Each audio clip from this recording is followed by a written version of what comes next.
Hello, welcome to Last Food Barbecue. Let's make ghee. Well, I taught you how to make clarified butter. We start the same. Just melt the butter until it's fully dissolved and then start skimming off whatever comes to the surface.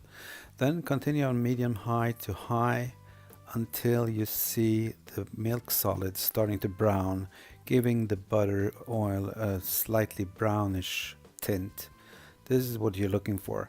Some of the particles are floating around, so just to show you what you can get in it, I'm going to use a funnel and a filter.